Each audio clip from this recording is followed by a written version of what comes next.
Sveiki visi. Šiandien aš noriu pakalbinti savo gerą bičiulį Vilių apie aromaterapiją. Ir būtent kodėl vyrai renkasi aromaterapiją, kodėl tai yra jiems svarbu, kodėl yra naudinga, nes kažkodėl mums atrodo, kad eterinius aliejus dažniausiai renkasi moteris. Tai apie tai mes pašnekėsime šiandien su Viliumi. Tai labas, Viliau. Labas, Skaistė. Kaip tu gyveni? Puikiai. Kaip matote, dabar- mašinoje esu, tai va čia toks šeimininio gyvenimo, toksai kaip įvykis, kad vis randam geriausią, ramiausią vietą mašinoje. Aha. Bet iš tikrųjų tai yra geriausia, ramiausia vieta, tiesą pasakius.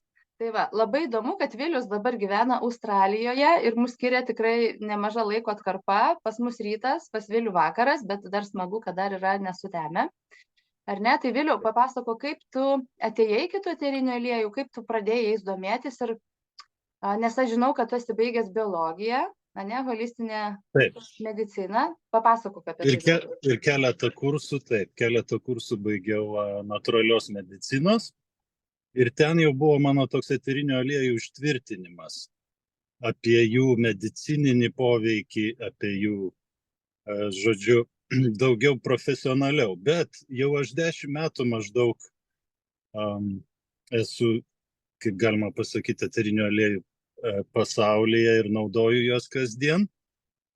Bet teko susipažinti maždaug 10 metį atgal, kai Young Living kompanija atėjo į Lietuvą. Ir man buvo tikrai pasisekė susipažinti su įkūrėjais Young Livingo Lietuvoje. Ir aš jau sužinojau, kas yra tas terapinis eterinis aliejus. Ir jau pradėjau bandymus su savimi, su savo šeima.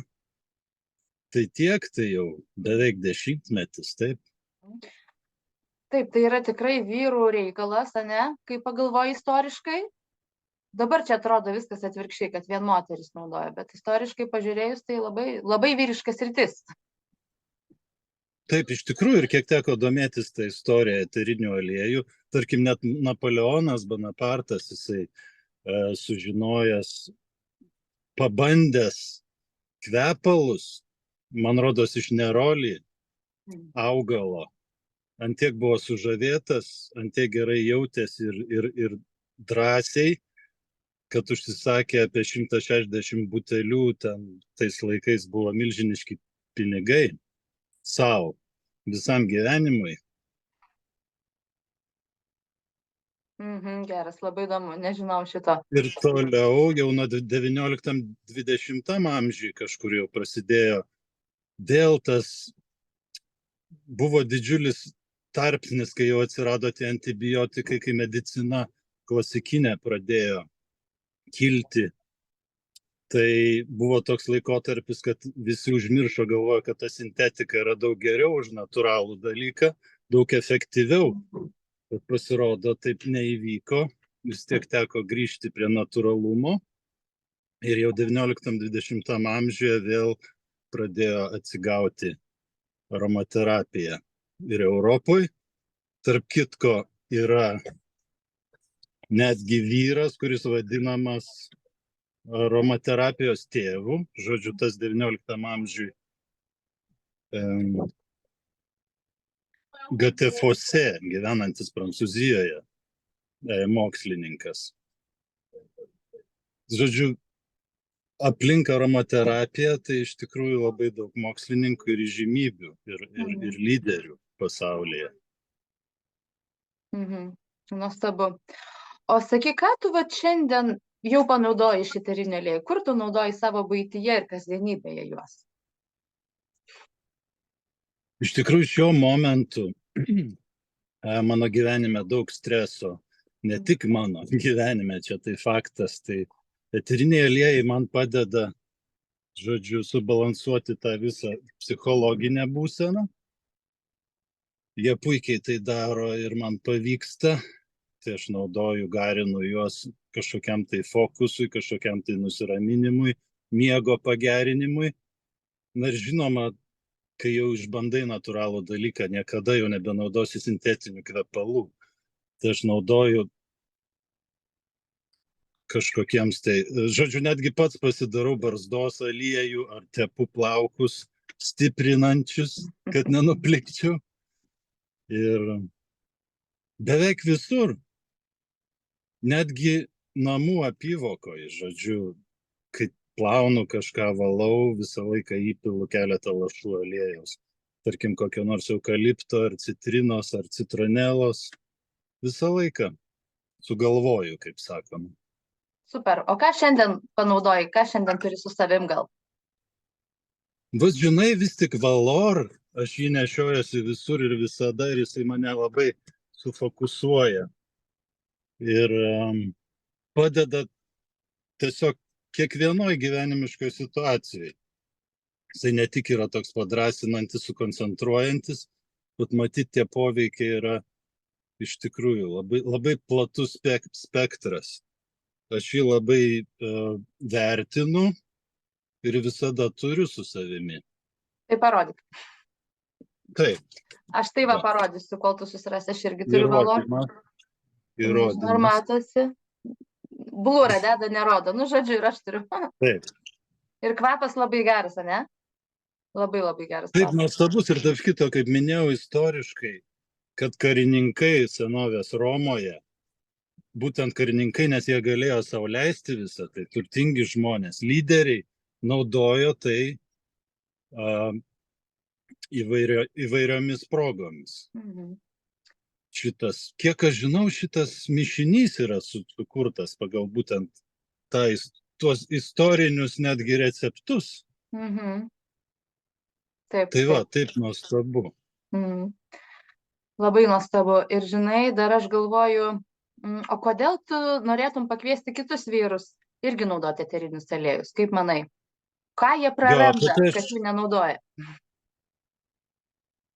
Daugiau atranda negu praranda, nes iš tikrųjų, kas mums yra emocionaliam lygmenį, aš manau, kad padėtų vyram daugiausia, nes mes kaupiam viską savyje, nemokam daugmaž išreikšti savų emocijų ir žinoma, tai yra visų kitų problemų pagrindas. Tai eteriniai aliejai, jie padeda atpalaiduoti, iškelti kažkokias problemas, kažkokias traumas, galbūt net ir iš vaikystės. Ir būtent sumažinti tą neigiamą poveikį, tą viso neigiamų kažkokių tai poveikių grandinę, kuri sukelia stresą. Šiuolaikinis vyras iš tikrųjų yra tikrai tokiam informaciniam amžiuje, yra, reiškia, kaip sakoma, labai stresuojantis, su darbai, finansai, išlaiko šeimą ir turi kažkiek tai visą laiką atsinaujinti šitame greitai besikeičiančiame pasaulyje. Tai manau, kad būtent iš šitos pusės. Ir be abejo, naudojant namuose, naudojant kaip kažkokias tai, kaip ir sakiau, priemonės, ar tai plaukam, ar tai, kad ir dezinfekcijai, tai yra puiku. Tai, ką aš galėčiau pasiūlyti savo klientam, būtent vyram. Nors iš tikrųjų tas klausimas, žodžiu, kodėl vyrai daugiau ar mažiau mėgsta eterinius aliejus, manau, kad tai toks pats klausimas būtų, kodėl vyrai mažiau ar daugiau mėgsta sveiką gyvenimo būdą. Bet iš tikrųjų tai yra jau toks tendencingas, jau toksai dalykas, kuris ateina su visuomenė. Sveikas gyvenimo būdas ateina į madą, ar ne? Taip, kas geriausia. Nors jisai visada buvo, aš manau. Kai žmogus neturėjo kažkokio pašalinio streso žmonija, sakau, visada tada koncentruodavosi jau į savo gerbuvį ir į savo gerbuvio kokybės gerinimą. Ir žinai, aš galvoju, kad dar labai vyriškai yra pakviesti vyrus į verslą, ar ne? Nes šitam manau, iš tikrųjų. Dominuoja moteris, bet vyrams tokia laisva niša. Taip, bet jie galbūt ir to nežino, nes mato tiek daug gražių moterų ir galvoja, va, čia jų sritis ir kažkaip vis tiek jos visos protingos ir verslios ir visa kita, galvoja, nu, natūraliai atrodo, kad nesikiši jau į tą tokią aurą.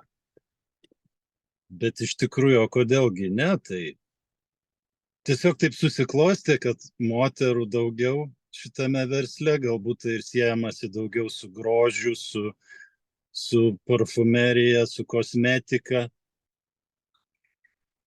Užtat taip yra. Mhm.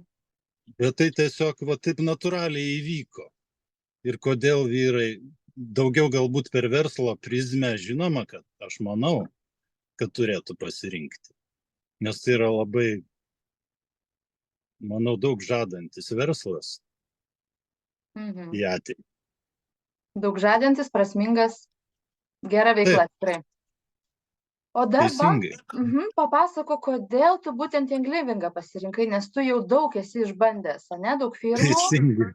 turi ką palyginti, tai papasakok, vat, kodėl tu šitą renkiesi.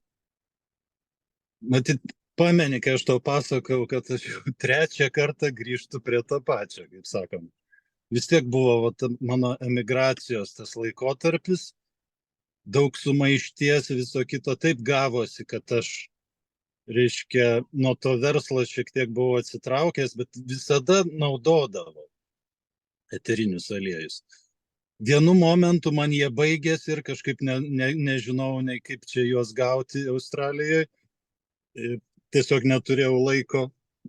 Bandžiau čia visokius eterinius aliejus ir atseit geros kokybės čia Australijoje, jau tos vietinius. Ir vis tiek galėčiau pasakyti pagal save, kad Young Living tas terapinis poveikis, jisai ne tik yra užrašuose, ne tik sertifikatuose, bet jaučiasi iš tikrųjų ta kokybė, kur labai sunku paaiškinti, kaip. Esu savo viename poste parašęs, kaip aš tai išreiškiau, tai kaip umami. Umami tai yra tam tikras poskonis, ką mes jaučiame maiste, kuris turi labai daug ingredientų, kažkokių tai stiprių, kvapnių ingredientų. Tai vat Young Livingo aromatai ir jie turi tam tikrą poskonį, galima sakyti, kokybės poskonį. Ir dar pridurčiau energetiškai jaučiamą. Žodžiu, visą laiką pozityviai nuteikianti, sukoncentruojanti.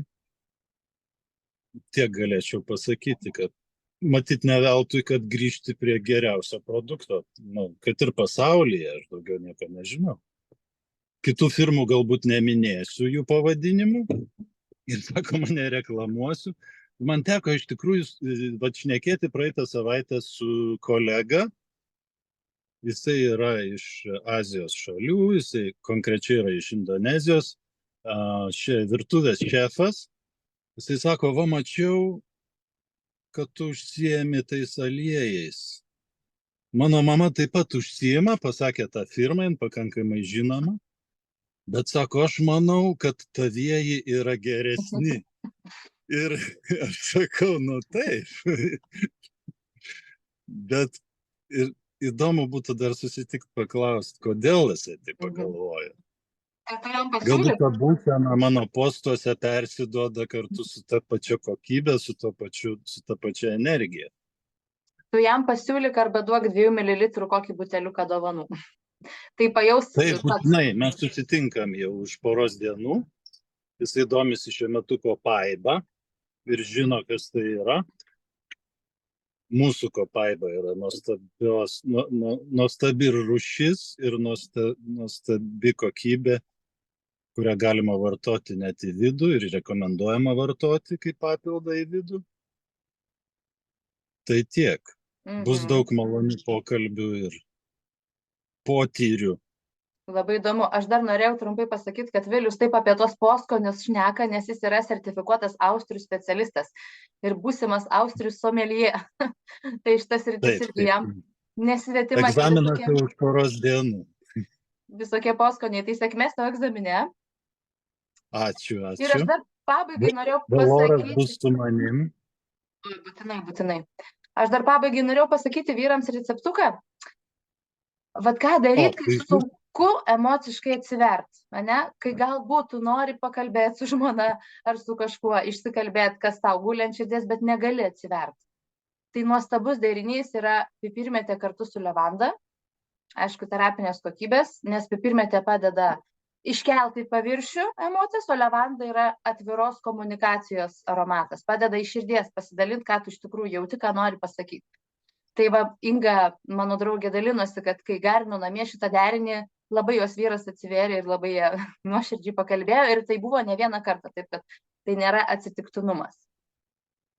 Taip, aš girdėjau, žinai, kaip aš naudojau šitą derinį nuo migreninių skausmų prieš tai, kai dar nebuvau sutvarkęs savo toksiškos aplinkos, kaip sakoma, ištisai turėjau tą problemą. Tai man padėdavo lavanda ir pipirmėtė uostyti pakaitomis. Žodžiu, uostant pakaitomis kelis įkvėpimus lavandos, kelis įkvėpimus pipirmėtės, nuimdavo per kokias 4 minutės, jei nemeluoju. Kiek prisimenu. Tikrai nemeluoti negaliu. Tai va, tai daugiau receptų tikrai gali pasidalinti ir Vilius, galiu pasidalinti ir aš, kreipkitės asmeniškai, kam įdomu tikrai drąsiai rašykite, mūsų susiraskite. Tai kaip ir viskas, ar ne? Na, tai laukiame kitų entuziastų. Labai džiugu buvo, ačiū, kad mane pakvietė šitam pokalbiui. Tiesiog labai nuostabu, buvo gera papasakoti apie save tiek, kiek pavyko. Ir iki malonių susitikimų tada, Skaistė. Ačiū tau viską. Ačiū, kad sutikai. Ir iki. Iki.